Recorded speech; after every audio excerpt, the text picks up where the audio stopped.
But when you start making decisions from fear, bad things seem to really start happening pretty quickly. And you can do all sorts of damage to yourself, to those around you. You just make bad decisions. They're short-sighted. You haven't thought through the strategic decisions. And so it's really interesting because so much of strategic decision making is based on, I did a lot of strategy classes in business school, right? And so a lot of strategic decisions are based on rational sort of frameworks and models, 5 forces, and I don't know, just even like name them, whether it's Porter's 5 forces, ROI analysis, root cause analysis, all that kind of stuff. And I'm sure you do a lot of that stuff with your clients too, because it's important and valuable.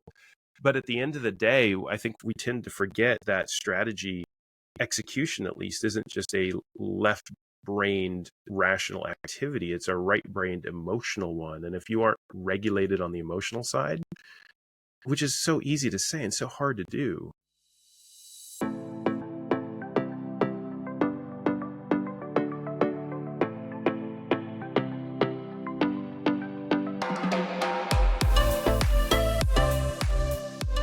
Welcome to the How to Not Execute Your Strategy podcast. I'm your host, Tim Ohai.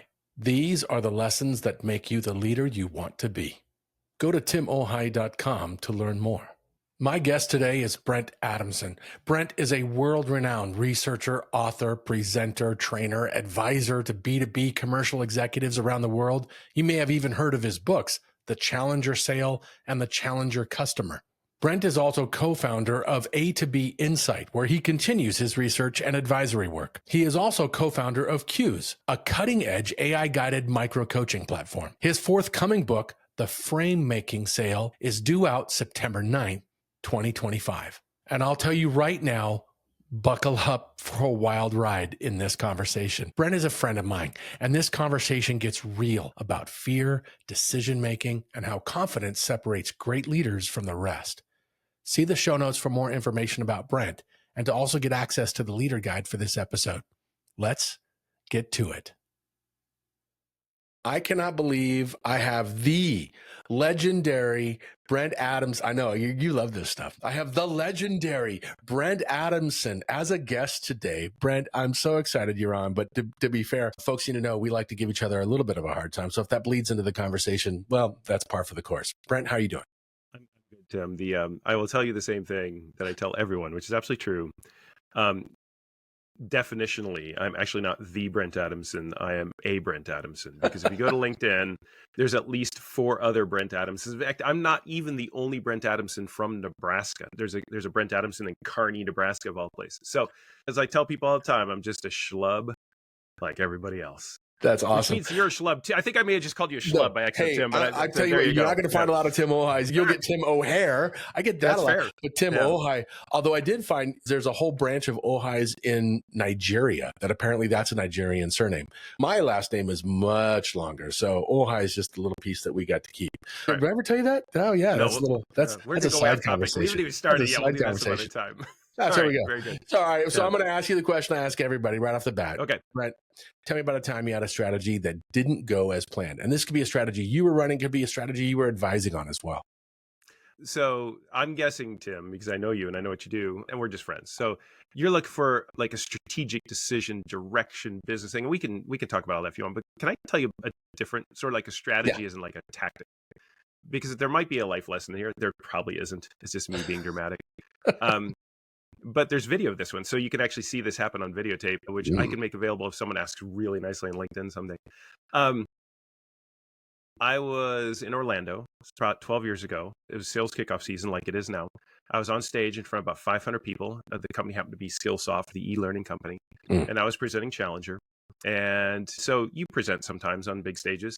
Oh, yeah. And as you are in front of a live audience presenting, for some people, the scariest possible thing they could ever experience in your life. If you do it enough, you get pretty comfortable with it. But one way or another, what's interesting about live presenting or teaching for that matter is there's kind of like multiple channels going on in your head at the same time, right? So there's the talk track of the words you're actually saying, which in some ways is like the least important thing, because the other thing that's going on in your head is the channel of sort of processing. What are you going to say next? How does this idea lead to the next idea? What's on the next slide? What's my transition? Don't forget that joke here. Hey, look, that person's smiling. Is that a good sign? Right. So that's the third channel is right. You're interacting with the audience, trying to figure out who's paying attention, how's it going, what's the energy in the room.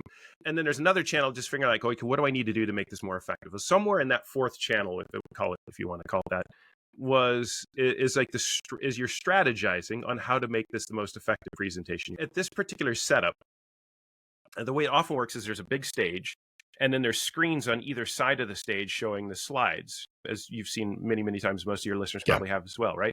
This stage was a little bit different. You don't see this nearly as often, but sometimes you do, which is the stage, and then the slides. I'm covering up my face there. The slides were right behind the stage. They were on a huge screen at the back of the stage, as opposed to on sort of outriggers, right? So I'm presenting, I don't know if anyone knows and cares, the 53% slide. The big bar chart is not what you sell, but how you sell. 53% of customer loyalty is what you develop, that kind of stuff. And I'm thinking, all right, I want to really make this point a big deal, because it's one of these big moments in a Challenger keynote. So here's what I'm going to do. Because I've got the slides right behind me on this 2-story tall screen, and it's right there, I'm going to turn around and I'm going to walk back to the screen, and I'm going to lift my arm and I'm going to point right to that bar to make this as an emphatic a point as I possibly can. So I know this is what you weren't talking about as a strategy, but pedagogically speaking, this was my strategy of really making this point. Oh no, so I've I already turn got around. A great tie-in. Keep going. Let me just say this to kind of give you a sense where this goes. I've often wondered at what point in my speaking career, which now spans 30 years, at what point I was going to manage to actually fall off of a stage. And I always imagined when that was going to happen, it would happen because I fell off the front of the stage, right? Oh my gosh. It never, ever occurred to me, Tim, that when that day was going to arrive, and it turned out to be this particular day, that in fact, I would not be falling off the front of the stage, but indeed the back. So what I did not realize is I turned around and executed upon my strategy to make a huge big deal out of this 53% bar was in fact that there was an 18-inch gap between the back edge of the stage and the screen and the scrim and the curtains and everything else that held up the entire width of the room's decorations. Oh man. And so I go back to it, said, now take a look at and it's so fun when you see it on video, because I'm here and I literally like, boom, it's like I go straight down and it dropped completely out of the picture. What was underneath? Was there anything? It was only like, 2-foot drop, because this is one of these little ballroom stages. It wasn't like, but all right. So now in some ways, this is the strategy. This isn't the strategy, because I'll tell you where this goes in a second. This is what I think is actually interesting. So I go off the edge of the stage. I grab the curtain, because I'm just like flailing for something. I grab hold of the curtain. The whole thing starts shaking, right? And I come this close to literally bringing down the entire room. And I managed to catch myself at the last minute. The whole audience, 500 people, gasps in unison. The room falls completely quiet. I get back up onto the stage. I turn around to look at them. And now is the moment. All right. You've just fallen off the back of the stage in front of 500 people in the middle of a keynote that, by the way, they're paying for. Right? So this is your clients in the room. What do you do? How do you handle that? And could I just say, by the way, as a footnote, in the front 2 tables of this room were about 6 or 7 of my colleagues from, at the time, corporate executive board, who were there to then do the Challenger training that was going to follow the keynote. And the biggest problem I had was they had all literally fallen out of their chairs because they were laughing so hard at that moment. That's so good. I mean, I would have popped up. Who moved the safety net, right? Something. Yeah. Quick. Well, so what I did is I turned around, looked at the audience. They're dying. Everyone's gasping and then laughing, because what are you going to do, right? You're not dead. So yeah. So right, exactly. So I'm standing there. They're all laughing. My colleagues are laughing their derrieres off. And again, this is all on video. It's fun to watch. And I'm standing there, and basically at this point, I've got a choice. So here's my choice. Do I completely lose my mind, get embarrassed, get flustered, get frustrated, get distracted? Or do I not think it's a big deal and decide to keep going, right? And because you really have no choice in that moment, I said, it's no big deal. I'm human. They're human. I'm ready to go. But the problem is I couldn't keep going because the room wouldn't stop laughing. Oh my gosh. Right. That's awesome. So I walk back to the stage again, to the back, and I look down over that big pit, which now I know about. And I look back at the audience. I say, there's alligators down there. And then they laugh again. So I turn it into a joke. And then at some point, I'm just like standing there. It's like, I'll wait. And then they laughed again. And eventually we got started again. But I think that to me was, one, strategy going bad. But then 2, the second thing is like, how do I not let this entire thing go off the rails? Because it's such a great metaphor. Like, I've got a choice in this moment. I don't know if it's a crisis. Let's not overstate it. It's not that big of a deal. But in this moment, which is truly someone's worst nightmare, right? It's like, I've got to ask myself, what am I going to do about it? And what you do about it is what we do in the face of significantly worse crises, business crises, personal crises, horrible things that happen to our children that we've all been through. For those of us who have parents, you just make a decision in the moment. How am I going to handle this? How am I going to handle this right now? What am I going to do? And you have to make a choice. And that ultimately is the strategic the decision, isn't it? How am I 100%. going to handle this? No, absolutely right. So that's my strategy. So what do you think? Yeah. Did I go in a totally different direction? Totally different direction, yet it's so right down the middle because, so let's unpack this just a bit. How many strategies? Are you going to shrink me now? No. That goes offline. So, and we'll probably have to do it here in Hawaii. So sign me up. I know there will be little umbrellas in your medicine cup. So how many big strategies, the first quote event is this big communication of the strategy. You want to get it out there and it lands with a thud. It literally, I mean, seriously, I can tell you so many situations where I have watched senior executives of major organizations come out and say, we're going to do this. And everybody's like, what the hell? What are you talking about? Are you crazy? At the same time, there's so much expectation built up into the communication because you were brought in because I'm sure that client's leadership wanted you to do this thing because we're going to sell differently because we have this revenue target to hit and this is how we're going to do there, blah, blah, blah, blah, blah. And at the same time, nothing goes according to plan. So you can spend all your energy creating this quote reality in your head that hasn't happened yet. And then when it happens, it doesn't go according to what you thought it would do. What do you do then? And that's where I really would love to take this dialogue. I think that's where you've taken us already. Is that right? It's the old things like no plan ever survives engagement with the enemy, right? Or it's like everything's fine until you get punched in the face. All these kind of fun things that we say, right? But it's absolutely true. It's like, okay, that didn't quite work. And I think there's that moment where you have to sort of just ask yourself, what do I do now? And the first thing that I've learned, you tell me if you agree with this, because you're kind of deep metaphysical sometimes, which I love about you, is the first thing you gotta do is breathe. And I don't mean that metaphorically. I mean literally, get your breath under control. Just take a deep breath in, find your center, find as much calm as you can in the face of something that's the opposite of that, whether it's 500 people laughing at you or 2,000 employees screaming at you or the stock market tanking, whatever it is. Just find your center and make your decision from the quietest place that you can find in that moment. I think becomes really important because if you make decisions from a place of noise, it's really, really hard to make good decisions. And how do you find that quiet spot, the eye of the storm? And I find that comes first with breathing. And I don't talk about this a lot but breathing as a speaker, I also sing, although not lately, and it's a bummer, but I used to do a lot of choral singing growing up. And of course, when you sing, breathing is critical, right? Of course. But the baritone or tenor? I'm a baritone. Although every once in a while I get these sinus infections, I sound like Barry White, and it's like so much fun. But anyway, I got you. That's good stuff. But I don't know. But that's find your center, find that quiet place, and make a decision from the quietest place that you can create for yourself in that moment. That's huge. The phrase I use is get neutral, right? So I like it. You got to get neutral first, and that's the breathing. But more importantly, that's getting control of your amygdala so it's not hijacking the prefrontal cortex. The fear part of your brain. That sounded so smart, man. I know. There was so many big words in that. That was amazing. Say that again. So there was amygdala in there, and there's a what? Prefrontal cortex, right? So the fear part of your brain wants to hijack the logical part of your brain. And when I've been there, when I coach with clients, I've seen it with people who are tanking their entire business. They've got all this talent, they've got all this value, they've got all this opportunity, and they're ruining it because they can't do what you're talking about. They cannot take the moment and calm down. And by the way, the worst thing you can ever do in any situation like this is tell yourself, or worse, tell your spouse, calm down, right? I think we'd all agree those two words are more dangerous than anything. Well, but, what we're talking about is so hard because at the end of the day, we're not executives. We're not leaders. We're not senior whatever VPs we're human beings.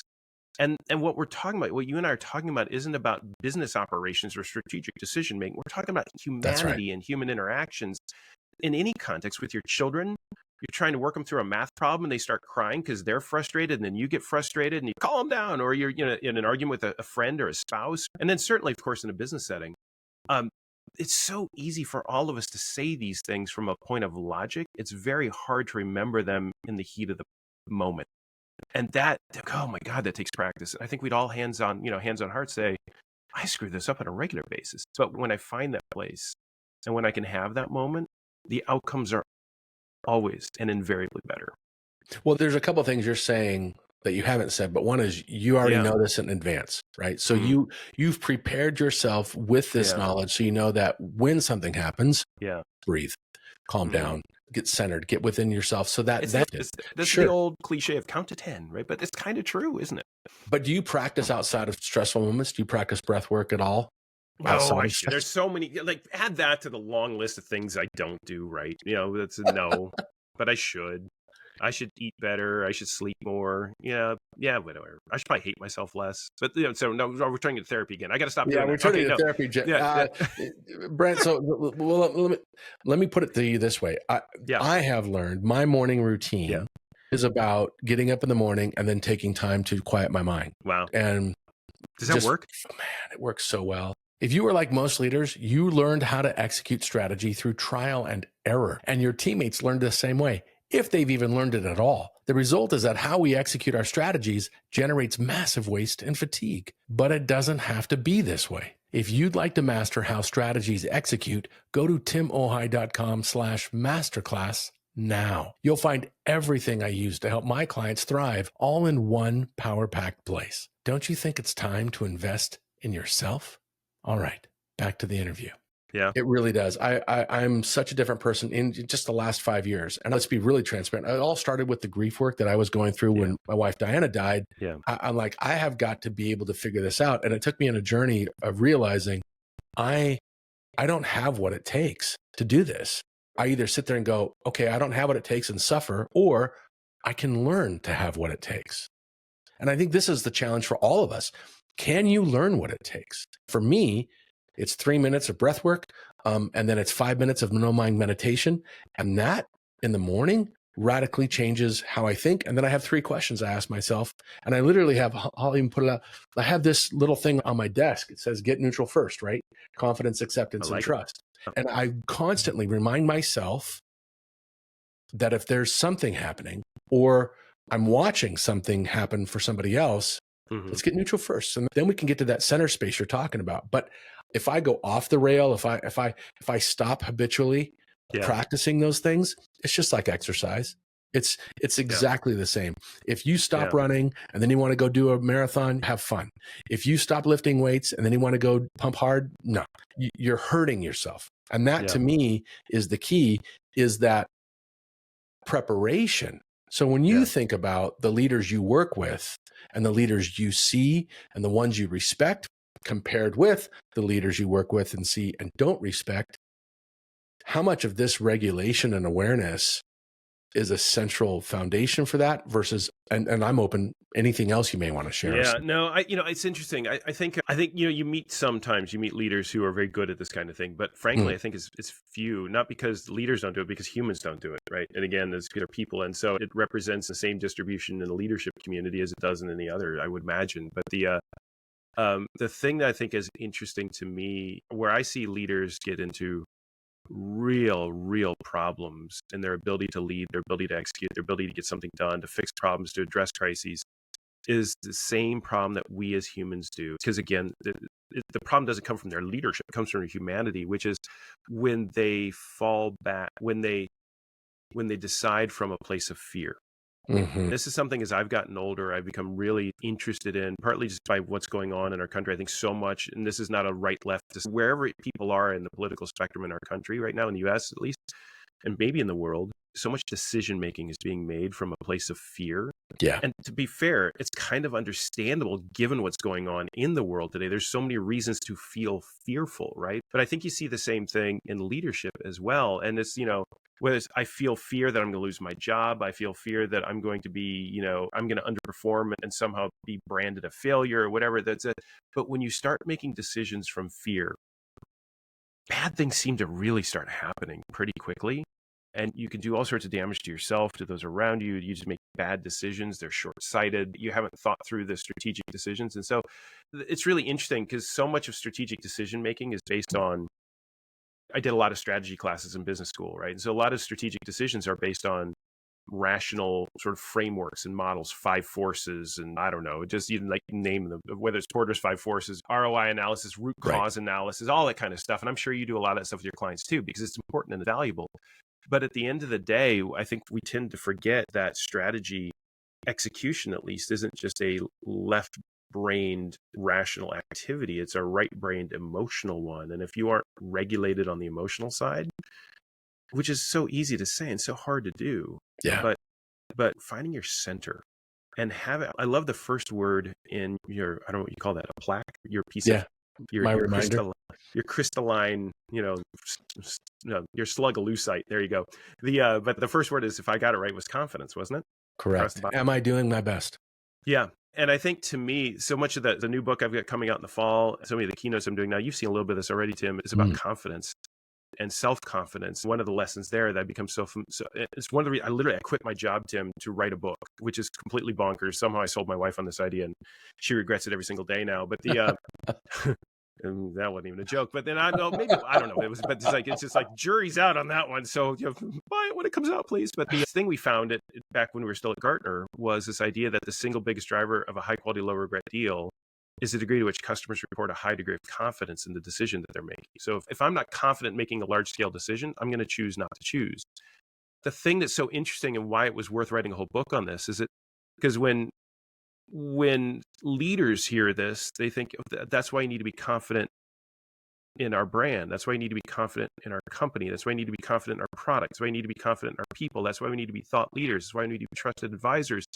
And it's at that moment where both the data and hopefully I, in a very respectful, very diplomatic way, say, I hear you, I agree with you, but that's not what this is about. This isn't about whether or not customers are confident in you. It's about whether customers are confident in themselves, right, and the decisions that they're making on behalf of their company. And I will bring this full circle back to your question, I promise. But this is so interesting to me because we're all focused on customer centricity and customers' confidence, but it's all about customers' perceptions of us. Because we're human. We're so focused on how does the world perceive us? How does the world receive us? How does the world think about us and act?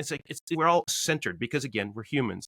But to me, the big opportunity that we're all walking past in B2B right now is, what if our opportunity in engaging customers wasn't to have a material impact on how they think about us, but to have a material and positive impact on how they think about themselves?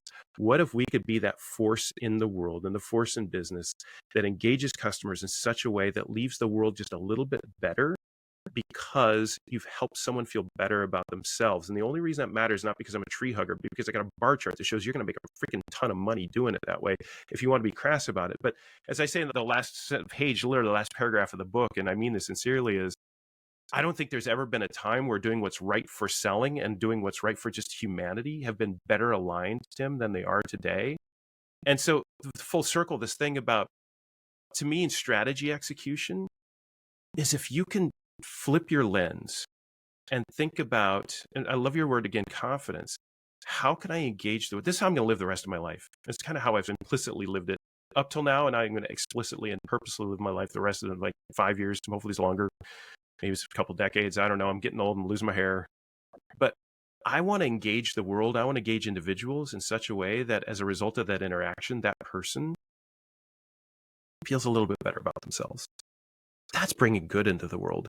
And as you think about strategy and you think about strategic execution, I would think in the business world, we're all thinking about strategy equals maximization of shareholder value, full stop. And it's like, God, that's so short-sighted. And I think the best way to maximize shareholder value, the best way to get people to trust you, to win more business, the best way to close more deals is to stop freaking solving for the way people think about you and start helping people think a little bit better about themselves, their world, their place in it, and their confidence. I guarantee you that will come back to you in value, that will come back to you in happiness, that will come back to you in just better. I don't know, man. You got me on a soapbox today, but I do. Wow. That's strategy. What do you think? I don't know. I'll stop ranting because the book's coming out. I just finished writing it. This is the stuff that's on my mind right now. And if you want to talk to me about strategy, that's my strategy, man. No, I love it. So, I mean, I genuinely love it. There's a few things I want to just summarize. One, If the purpose of your strategy is for you to be successful, significant, or in control, you're already operating out of what I would call a fear base. The model I had to create, basically, I call it the ego fear loop.